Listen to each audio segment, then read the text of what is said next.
Oi, gente, boa tarde. Bom, para quem não me conhece, meu nome é Tiane, eu tenho 25 anos, atualmente eu sou casada, o nome do meu esposo se chama Lucas e eu tenho 2 filhos. Um do meu primeiro casamento, que se chama Joseph, hoje ele vai fazer 6 anos essa semana, e eu tenho o Henrico também, que tem 1 ano e 3 meses. Então, eu vim aqui contar para vocês um testemunho de algo que hoje eu entendi o propósito, né? Eu sempre costumo falar que Deus não une pessoas, Ele une propósitos. Por que eu digo isso? Para quem me conhece, quem é íntimo meu, né? Sabe que eu fui casada de verdade no civil e no religioso também, com meu primeiro esposo, que é pai do meu filho. Porém, eu não casei para depois engravidar. Eu engravidei primeiro e depois eu casei. E na horinha o cenário, tá? Eu tô no estacionamento do mercado. Acabei de atender uma vendedora e parei aqui pra contar pra vocês que talvez em casa eu não teria esse tempo disponível pra estar gravando pra vocês. Então, já faz um tempo que às vezes Deus acaba nos cobrando algumas coisas e a gente vai usando algumas coisas do nosso passado para que a gente possa abençoar a vida de outras pessoas, né? E é a única coisa que me faz ter orgulho do meu passado. Não orgulho porque eu sei que fiz muita coisa errada quando me afastei dos caminhos do Senhor. Muitas coisas que eu digo de me envolver com quem não deveria, né? E saber o que era certo e o que errado e mesmo assim fazer. E tudo que a gente planta, a gente colhe. Porém, no ato que a gente está plantando essas coisas erradas, a gente acaba achando que a colheita não vai vir, que Deus vai ter misericórdia da gente, ou que vai demorar para essa colheita vir, enfim. Porém, eu sempre falo para as meninas novas que eu acabo conversando e que atiram para tudo quanto é lado, eu sempre falo para elas vigiar e cuidar muito com quem elas se envolvem, com quem elas acabam se relacionando, porque se não for para a vida toda, é uma coisa que vai gerar uma consequência para o resto da vida, e essa consequência gerou em mim. Eu fui criada nos caminhos do Senhor, então eu sabia muito o que era certo e o que era errado. E aos meus 18 anos, eu namorei o pai do meu primeiro filho. E a gente teve relações e a gente acabou engravidando e depois a gente casou. Enfim, o casamento não deu certo. E com menos de 1 ano, um ano do filho, né? Antes de Joseph completar 1 ano, a gente se separou. E como toda separação, como todo divórcio, como toda guarda compartilhada, é muito raro os casos em que acontecem de ser 100% na paz e amor, relax, beleza, a gente topa tudo. Não é assim. Quem vive a vida real sabe que não é assim. E agora, claro, já me adaptei a esse mundo, o Joseph também já se adaptou, mas no início foi algo muito difícil, tanto para mim quanto para ele, eu acredito que para o pai do Joseph também e para toda a família. O Joseph não tinha nem 1 ano ainda, ele teve que aprender a conviver em 2 famílias, ele teve que entender que a mãe dele tinha uma família e que o pai dele tinha outra família e que assim surgiriam mais pessoas, né, na vida dele. Mas graças a Deus a gente sempre orou para que o Joseph tivesse total conhecimento, total discernimento de entender que era melhor assim do que a mãe e o pai dele estarem vivendo juntos e não estando felizes, brigando, em discórdia, ele não ia estar vivendo num lar feliz. E houve muitas outras entrelinhas no meio dessa situação que ocasionaram a separação, mas que não vem ao caso público nesse momento.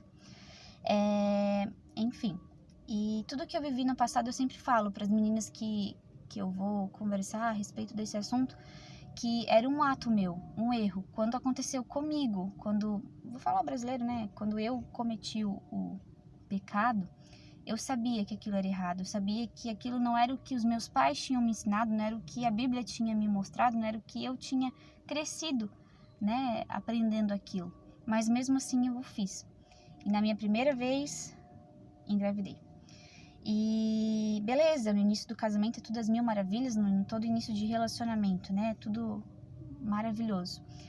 E quando a gente se separou é que veio a colheita, é que eu entendi o porquê que quando os meus pais ou quando qualquer pessoa me falava cuidado, toma cuidado com o que tu vai fazer, e eu não entendia isso, achava que era bobeira de gente mais velha, caretice.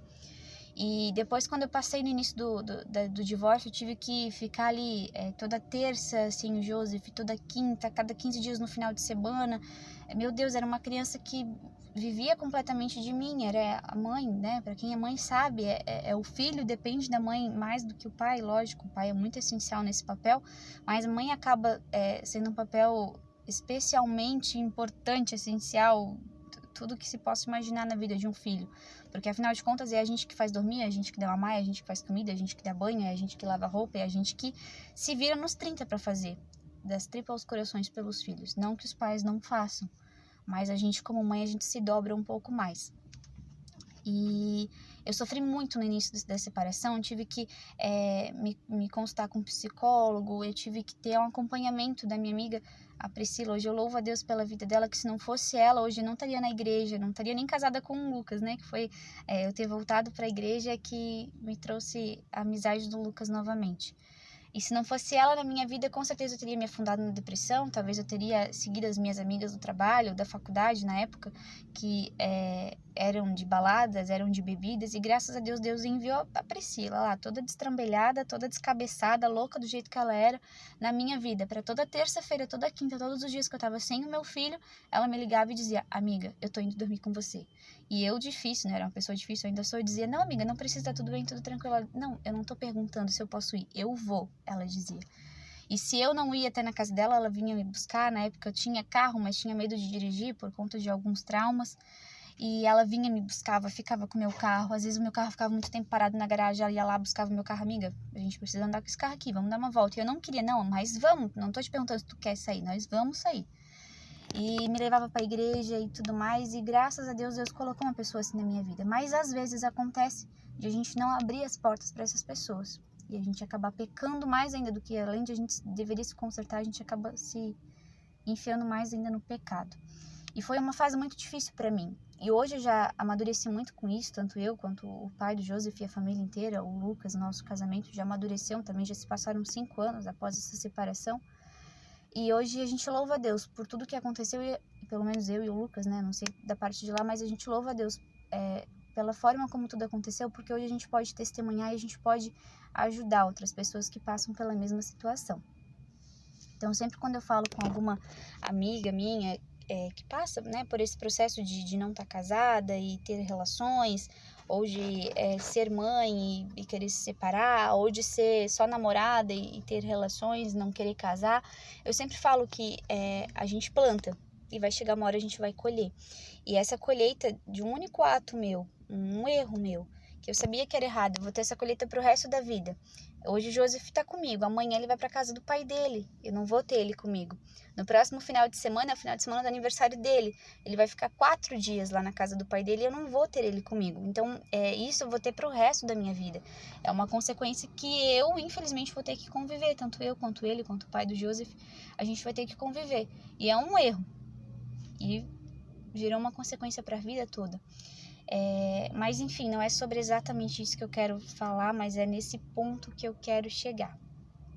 De como Deus permite a gente passar por algumas situações para que depois a gente olhe lá para trás e fala, caramba, foi para isso que Deus me permitiu passar por isso, para que hoje eu possa estar servindo de exemplo, para que hoje eu possa estar dando conselho para as pessoas. E enfim, esse final de semana, no sábado, eu e o Lucas, a gente atendeu algumas vendedoras, e entre elas uma, eu não vou citar nomes, lógico, mas entre elas uma que ela é da igreja e ela frequenta o mesmo ciclo que a gente. Ela já tem 2 filhos, um do primeiro casamento e 2 do outro, 3 no total, né? E ela, caramba, acabou de parar um carro forte na minha frente e eu tô aqui gravando. Beleza. E ela a gente foi lá na casa dela e eu não sabia. Ela contou pra mim, realmente eu não sabia que ela não era casada com o pai dos 2 filhos dela, né? E que ela já vivia um bom tempo com ele e eu não sabia. E cara, quando ela contou, assim, foi um choque muito grande pra mim, porque a gente tava falando sobre vida financeira, sobre as coisas não irem pra frente, sobre o dinheiro chegar e não nem ver o dinheiro ir embora. Cara, como, assim, Deus age de uma forma perfeita, né? Porque a gente é tão falho, a gente é tão humano, tão erra tanto e a gente às vezes acha que Deus não tá ali vendo o que a gente tá fazendo, não vê o nosso esforço, não vê o nosso sacrifício. E às vezes parece que tudo é em vão, né? E a gente estava conversando e ela falou de algumas maldições que a família dela haviam lançado sobre a vida dela. E aquilo ficou matutando assim na minha cabeça. E eu vim pra casa e, cara, aquilo parece assim que eu me via naquela situação, sabe? Não por ela não, por eu ter, não ter casado e depois engravidado, entre outros motivos, mas pela situação de ela estar em pecado, porque a palavra de Deus é bem clara quanto a isso. Por mais que pela sociedade eles já moram juntos, já dividem as contas, coisas boas, coisas ruins, dividem os filhos, as responsabilidades, perante Deus eles não são casados. Então aquilo ficou matutando na minha cabeça sábado, domingo, e eu fiquei pensando naquilo, cara, é tão nítido pra gente que obediência quebra toda maldição. E se a gente não tá sendo obediente à palavra de Deus, como que a gente vai quebrar qualquer maldição? É impossível isso. E eu vim pra casa e fiquei matutando naquilo. E hoje de manhã ela me chamou no WhatsApp e, cara, aquilo ficou matutando, assim, pra mim de uma forma e eu pensei, meu, cara, como é que eu vou falar isso pra essa guria, né? E tá, a gente começou a conversar das joias, porque ela é minha vendedora, a gente começou a conversar das joias e quando eu vi que o assunto de joias tinha se encerrado, eu falei pra ela, cara, eu preciso te falar uma coisa, eu sei que a gente não tem intimidade o suficiente pra falar sobre isso, mas eu preciso te falar algo que o Espírito Santo vem cobrando de mim, e eu quero te ajudar de alguma forma com relação a isso. E falei pra ela, cara, é isso que o inimigo quer, ele quer que cada vez que vocês pensam em casar, falta dinheiro, ou ele quer que na semana que vocês vão no cartório para resolver essa situação, o cartório feche por causa da pandemia, ou que vocês briguem na semana do cartório porque vocês acham que tudo é em vão e que não adianta casar e que logo vocês vão se separar. Ele quer que vocês realmente acreditem que essa maldição lançada sobre a vida de vocês, que o relacionamento de vocês não daria certo, que a tua vida não daria certo, seja realmente verídica, e é isso que o inimigo quer. Ele não quer que a gente se dê bem, ele quer colocar as coisas na nossa cabeça, ele quer que realmente surjam coisas mais importantes do que acertar nossa vida com Deus, e ele quer que a gente não coloque Deus como prioridade. E conversei com ela, disse, cara, a gente só não casa por causa das nossas finanças. Ela confessou, ela disse, eu sei que a gente não coloca isso como prioridade, a gente acaba gastando isso com tantas outras coisas. E eu falei, cara, não é obrigado a gente gastar 20 mil, 30 mil numa festa de casamento. Eu sei porque eu e o Lucas, a gente tá pensando em casar ano que vem, casar novamente no religioso, porque a gente não fez festa, a gente só casou no civil.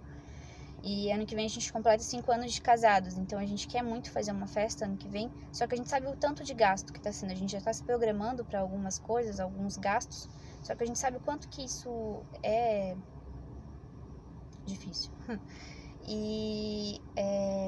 Enfim, quando eu tava conversando com ela, daí eu falando e eu chorando e o Lucas varrendo a casa e eu olhei pra ele e falei, cara, eu preciso ajudar a Aline de alguma forma e se o problema é financeiramente, eu preciso ajudar ela, não sei como, mas eu preciso. E a gente foi ver o valor do civil, tá R$400 o valor do civil. E eu falei pra Aline, faz um propósito com Deus. Poxa, Deus já te abençoou tanto com as vendas, já te fez vender tanto, faz um propósito com Deus. Se tu vender tanto, tu vai conseguir tanto de lucro, com esse valor tu vai conseguir pagar o teu casamento. Mas mesmo assim aquilo ficou matutando na minha cabeça, eu fiquei pensando, cara, mas mesmo assim não é o que eu preciso fazer. Aí o Lucas me disse, conversa com a Bruna. A Bruna, pra quem não sabe, é a dona da Genuína. Ela é minha prima, minha irmã, minha comadre, minha amiga e muitas vezes foi até minha mãe. Me deu alguns puxões de orelha. Já abençoou muito a minha vida e é bênção, tanto ela quanto o Lease. Eu chamei ela para conversar, contei tudo sobre a consultora e ela disse, Tiane, independente do valor que ela vender, a gente vai ajudar ela, não importa se ela vai bater a meta, se ela vai conseguir chegar na comissão desse valor ou não, a gente vai ajudar ela.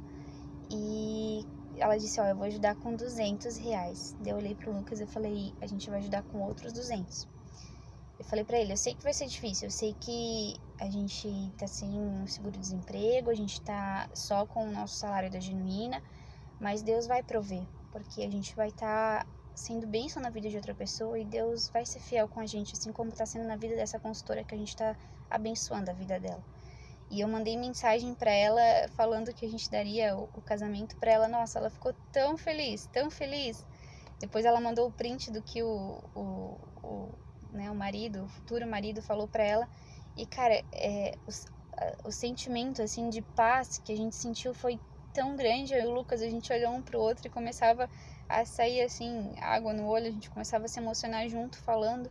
E, cara, como Deus é maravilhoso, assim. A gente não entende, às vezes, o querer, o agir de Deus, mas, cara, Ele é tremendo. Ele é maravilhoso.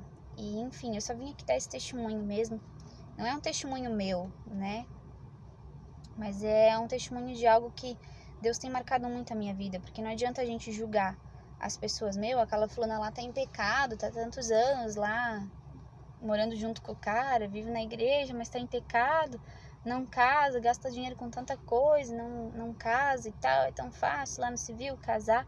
É muito fácil julgar. Já tive alguns conhecidos que foram julgados e que ninguém nunca parou pra ajudar, ninguém nunca parou pra dizer assim, ó, eu te ajudo com R$100, ou eu te ajudo com 200, ou sei lá. E ela ainda disse pra mim, eu tenho tanta... Meu sonho é casar e fazer foto, e ter um book de foto. Falei pra ela, fica tranquila, porque eu vou falar com meu cunhado e a gente vai fazer essas fotos e tu vai casar. E como é gratificante isso. Eu só vim aqui mesmo deixar registrado pra vocês que não importa. E ela falou pra mim, meu, a gente tá tão afastado na fé, a gente quase não ora, a gente não busca, e Deus tem sido tão bom com a gente. Falei, pois é, mesmo a gente não merecendo, mesmo a gente sendo tão ingrato, às vezes, com relação ao que Deus nos dá, e nos dá, assim, de mão beijada, assim, a gente nem merecer, sem a gente nem ter feito nada pelo aquilo.